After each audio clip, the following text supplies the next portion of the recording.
క్రైస్తవుడుగా క్రైస్తవురాలుగా మనం ఉండుటకు ప్రాముఖ్యత ఏంటంటే ఐక్యత, లేకుంటే ఒకటిగా ఉండడము, కలిసి ఉండడము, టుగెదర్నెస్ ఆర్ యూనిటీ. దేంట్లో మనం కలిసి ఉండాలి, ఎందులో మనం ఐక్యత కలిగి ఉండాలి అనే విషయాలు ఆలోచన చేయాలి. ఇప్పుడు కలిసి ఉండాలి అన్నప్పుడు ఎందులో, దేంట్లో ఐక్యంగా ఉండాలంటే ఎందులో ఉండాలి, ఎందులో మనము ఐక్యత కలిగి ఉండాలి, కలిసి ఉండాలంటే మొట్టమొదట సహవాసములు, రెండవది సహోదర ప్రేమ, సహోదరత్వము, మూడవది సభ్యత్వము. మెంబర్షిప్ అంటే ఒక మెంబర్స్గా మనం ఒక సభ్యులుగా ఏం చేయాలి అనేది ఇక్కడ చాలా ప్రాముఖ్యం. ఒకటి సహవాసం. ఈ సహవాసంలో 5 కార్యాలు ఉన్నాయి. 5 కార్యాలు. ఒకటి ఏంటంటే మనం అందరమే చూడండి, ఎఫెసీ పత్రిక 2వ అధ్యాయం 11 నుంచి 22 వరకు మనం కానీ చూసుకున్నట్లయితే అక్కడ మనమందరం క్రీస్తులో ఒకటై ఉన్నాము అనే అంశం మీద చెప్పబడుతుంది. 19వ వచనం మాత్రం మీరు ఒకసారి చదవండి. కాబట్టి మీరిక మీదట పరజనులను పరదేశులుగా ఉండగా పరిశుద్ధులతో ఏక పట్టణస్థులను దేవుని ఇంటి వారులై ఉన్నారు. క్రీస్తు ముఖ్యమైన మూలరాయి ఉండగా అపోస్తలులను ప్రవక్తలను వేసిన పునాది మీద మీరు కట్టబడి ఉన్నారు. హల్లెలూయా. ఇక్కడ చాలా క్లుప్తంగా అంటే మనం 11 నుంచి కానీ చదువుకుంటే మనం అందరం క్రీస్తులో ఒకటై ఉన్నామనే వాక్యాలు అందులో ఉన్నాయి. కానీ ఇక్కడ 19వ వచనం కానీ మనం చూసుకున్నట్లయితే మీరు ఇప్పుడు పరజనులు కారు, పరదేశులు కారు, అయితే మీరు అందరూ ఎవరు ఇప్పుడు పరిశుద్ధులతో బాగా గమనించండి, ఏక పట్టణస్థులు దేవుని ఇంటి వారై ఉన్నారు. బాగా గమనించండి, ఇక్కడ ఇంగ్లీష్లో ఏముందంటే but you are fellow citizens with the saints and members of the household of God. దేవుని ఇంటిలో మనమందరము సభ్యులుగా పరిశుద్ధులుగా ఉన్నాము. ఈ మాట బాగా గమనించండి. పరిశుద్ధులతో, దేవుని బిడ్డలతో మనమంతా ఎవరమంట? జత పట్టణస్థులు. మనమంతా ఎవరు ఇప్పుడు దేవుని ఇంటిలో పరిశుద్ధులతో ఎవరు? మనమందరమే ఏక పౌరులము. హల్లెలూయా. ఇది సహవాసంలో వచ్చే 5 కార్యాలు పిల్లరా. మొట్టమొదటిది మనము ఏక పౌరులము. ఈ సహవాసము దేని మీద కట్టబడిందంటే ప్రవక్తలు అపోస్తుల యొక్క బోధన మీద, క్రీస్తు మూలరాయి అయిన మన యేసుక్రీస్తు మీద, పునాది మీద కట్టబడిన సంఘం. హల్లెలూయా. రెండవ పాయింట్, ఇందులో రెండవ పాయింట్ ఏంటంటే ఎఫెసీ పత్రిక 3వ అధ్యాయం 6వ వచనం చదవండి ఎవరైనా. ఈ మర్మం ఏదనగా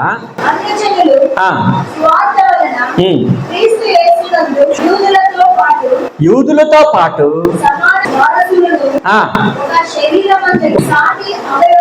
మనమందరం సాటి అవయవములను బాగా గమనించండి. ఇక్కడ ఒక పదం ఉంది, అదేంటి?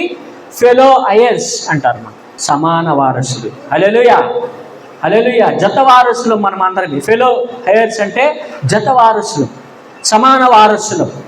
ఈ 3వ అధ్యాయం అంతా కూడా ఏంటి అంటే సువార్తలో ఉంటున్న మర్మమును బయలుపరచబడింది. సువార్తలో ఉంటున్న మర్మం, అందులో ఒక భాగము ఈ 6వ వచనం ఏంటంటే మనమందరం అన్యులతో, అంటే యూదులు మాత్రమే కాదు అందరితో, దేవుని బిడ్డలు అన్యులు ఎవరైతే సువార్త వింటున్నారో, సువార్తను అంగీకరించారో వారందరూ ప్రత్యేకంగా ఉండడానికో లేదంటే పక్కగా సపరేట్గా ఉండడానికో కాదు, త్రోసివేయబడిన వారు కాదు.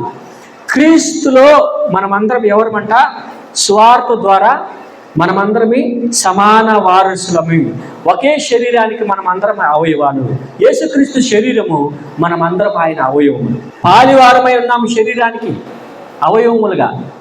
అంతేకాదు వాగ్దానములు, యేసుక్రీస్తులో ఉంటున్న వాగ్దానములు సువార్త ద్వారా మనమందరమే సమాన వారసులమై ఉన్నాము. హల్లెలూయా. సహవాసంలో రెండవ కార్యం అది.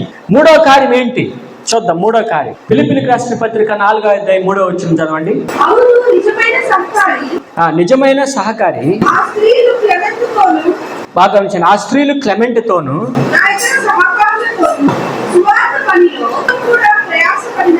నాతో కూడా ప్రయాసపడిన వారు. పౌలుతో కూడా క్లెమెంటు, సహచరులు, వీరందరూ కూడా సహ వర్కర్స్, వీళ్ళందరూ కూడా స్వార్థ పనిలో చాలా ప్రయాసపడిన వారు.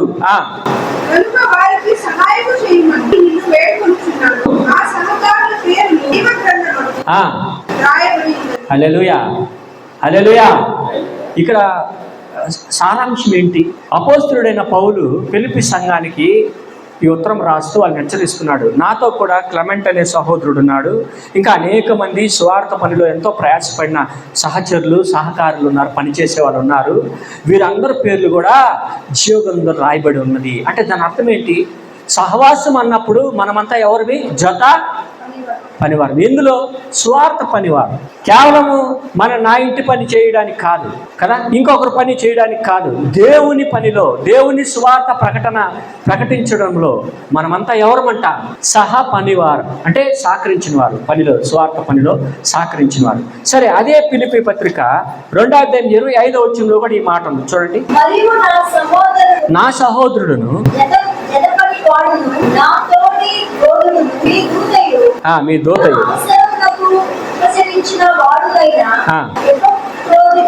ఎపోప్రోదితు, అంటే ఎపాప్రోడిటస్ అంటారు ఇంగ్లీష్ లో.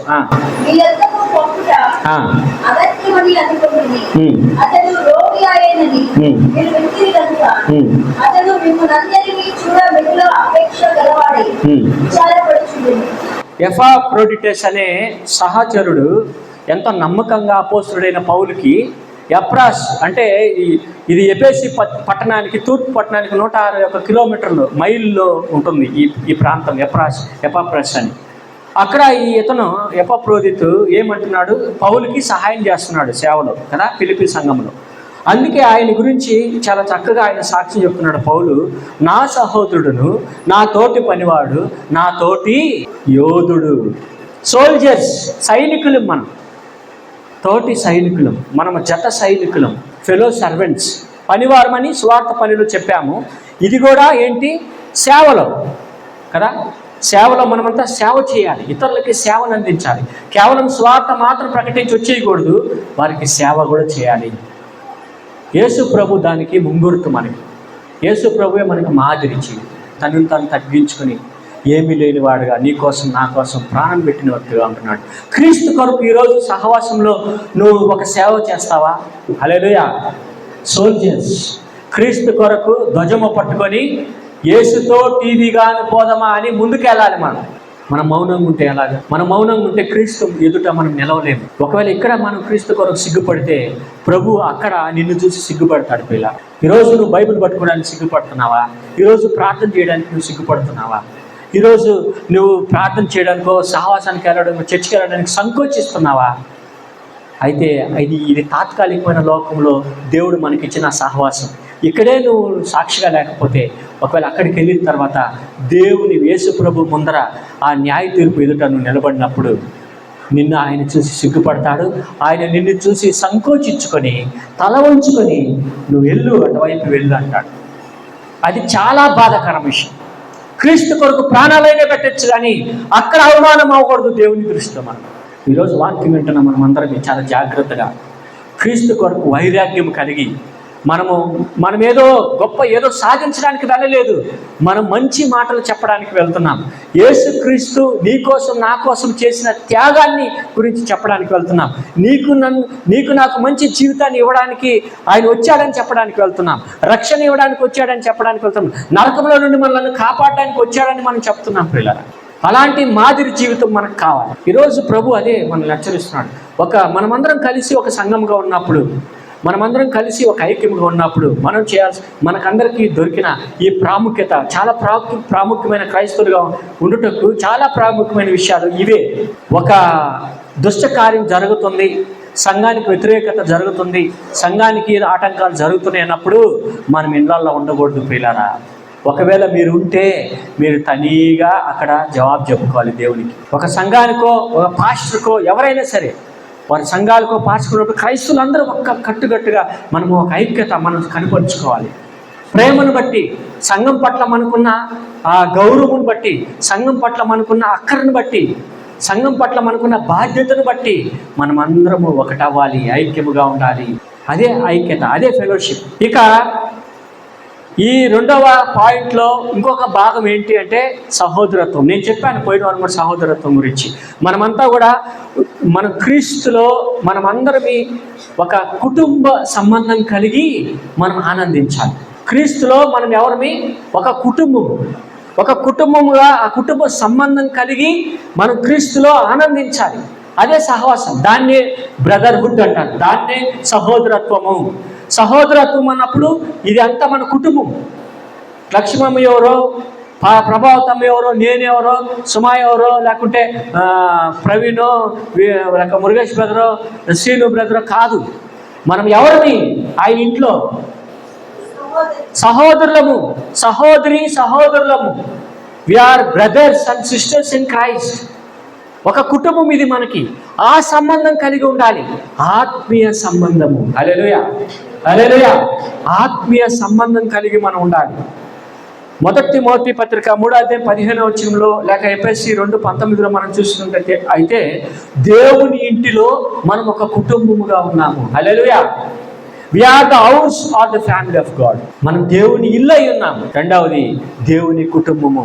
కుటుంబంలో మనమంతా సహోదరులము.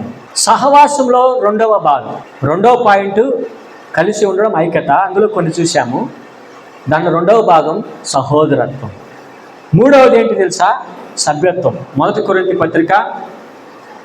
ప్రతి క్రైస్తవుడు ఈ జ్ఞానం కలిగి ఉండాలి. ఏమని? ఇతర క్రైస్తవుల పట్ల చాలా కాన్షియస్, అంటే చాలా గమనం ఉండాలి, గమనించాలి. వాళ్ళ అవసరతలు గమనించాలి. ఎందుకంటే మనమంతా సభ్యులం కదా. మొదటి కొరింథీ పత్రిక 12:27 ఒకసారి చదవండి. మనం బాగా గమనించండి ఈ మాటలు. క్రీస్తు యొక్క శరీరమై ఉండి అవయవములై ఉన్నారు.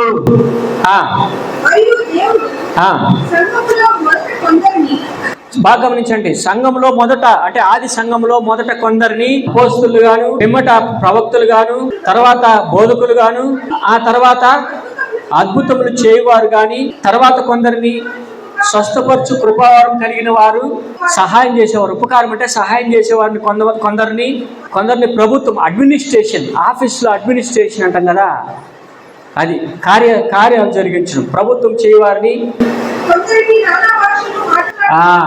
ఇవన్నీ దేవుని కృపావరాలు. బాగా గమనించండి.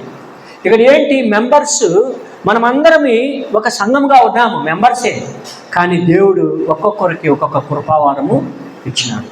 ఆ కృపావారాన్ని గుర్తించి సంఘంలో దేవుని యొక్క మహిమ కొరకు వాడబడాలి, జీవించాలి. మనము సంఘము అంటే క్రీస్తు శరీరము. మనమంతా ఆయన ఒకరికొకరు మనం అంటగట్టబడిన అవయవాలు, ఆ యొక్క శిరస్సు. తర్వాత ఏంటంటే మనకందరికీ, మెంబర్స్కి అందరికీ బాధ్యతలు ఉన్నాయి, అది గుర్తించాలి. మూడవ భాగంలో, అంటే సహవాసంలో మూడవ భాగం మెంబర్షిప్. సభ్యులు అన్నప్పుడు మనకందరికీ ఏముంది? బాధ్యతలు ఉన్నాయి. మనందరికీ బాధ్యతలు ఉన్నాయి పిల్లలు. ఒక్కొక్కరికి ఒక్కొక్క బాధ్యత ఉంది. నాకు ఏ బాధ్యత లేదు, నేను మాత్రం పాస్ చేయదని చెప్తే అది చేద్దాంలే కాదు పిల్లల. మనమే గుర్తించాలి, గమనించాలి. సంఘంలో ఏముంది, సంఘంలో ఏమి కొరత ఉంది. నువ్వు ఎప్పుడైతే సంఘం పట్ల అక్కర కలిగి ఉంటావో, సంఘంలో ఉంటున్న, మందిరంలో ఉంటున్న అవసరతలు గుర్తిస్తావు. అవసరతలు గుర్తించినప్పుడు నీకు ఆటోమేటిక్గా బాధ్యత వస్తుంది. ఇప్పుడు సంఘంలో మెంబర్స్కి ఒక గుణలక్షణం ఏంటి? ఉపచారం. నీ కృపావరాలు దేవుని మహిమార్థమై దేవుని సన్నిధిలో వాటిని వాడుకోవాలి, నువ్వు వాడబడాలి. ఒక ఉపయోగకరమైన పాత్రగా ఆయనకి వాడబడాలి. ప్రియులారా, రోమపత్రిక 12 కూడా ఏముందంటే, మనము ఒక్క శరీరమై ఉన్నాము, అనేక అవయవములు అయినప్పటికీ మనం ఒక్క శరీరంగా ఉంటున్నాము. మనం ఒకరికొకరు సంబంధం కలిగి ఉన్నాము. హల్లెలూయా, హల్లెలూయా. మనం ఒకరికొకరు సంబంధం కలిగి ఉన్నాము. ఈరోజు మీరు ఈ మాటలు వింటున్న నా ప్రియ సహోదరులారా, సంగమా, ఒకసారి ఈ మాటలను జ్ఞాపకం చేసుకోండి. మనము సహవాసం కలిసి ఉన్నప్పుడు, ఐక్యతగా ఉన్నప్పుడు, దాన్ని సహవాసం అంటారు, సహోదరత్వం అంటారు, మెంబర్షిప్ అంటారు. ఈ మూడిట్లో మనం అక్కర బాధ్యత కలిగి సంఘంలో దేవుని కొరకు, దేవునికి మహిమకరంగా వాడబడాలని ఈ మాటల ద్వారా నేర్చుకుంటున్నాం. దేవుడి మాటలను దీవించి ఆశీర్వదించుగాక. ప్రార్థన చేసుకున్నాం. కృపగల ప్రభువా, మహోన్నతుడా, చక్కని వాక్యం మాకు ఇచ్చినందుకు వందనాలు ప్రభువా. నాయనా, మేము క్రైస్తవులుగా ఉండటకు గల ప్రాముఖ్యత ఏంటి అనేది మీరు మాకు బోధించావు నాయన. అందులో సహవాసం, సహోదరత్వం, సభ్యులుగా మేము ఉండటకు మాకు ఎంతో భాగ్యం కల్పించావు. స్తోత్రం. మేమందరం ఈ సహవాసంలో కలిసి ఉన్నప్పుడు, ఐక్యంగా ఉన్నప్పుడు మేమందరం నైనా సమాన వారసులుగా, సమాన పౌరులుగా, సమాన సేవకులుగా, నీ స్వార్థ పనివారుగా, మేమందరం నీ సైనికులుగా, నీ యోధులుగా మేము వాడబడగలమని అందరికీ ఒక సహోదరత్వం మీరు కల్పిస్తున్నారు. మేమందరం నీ సభ్యులుగా ఉన్నప్పుడు మేము ఒకరి పట్ల ఒకరు బాధ్యత కలిగి, ఒకరి అవసరతలలో ఒకరు మేము సహాయపడే విధంగా మాకు సహాయం చేయమని, అటు కృపను మాకు అనుగ్రహించమని ఈ ప్రార్థన యేసుక్రీస్తు నామములో ప్రార్థించి అడిగి వేడుకుంటున్నాము తండ్రి. ఆమేన్.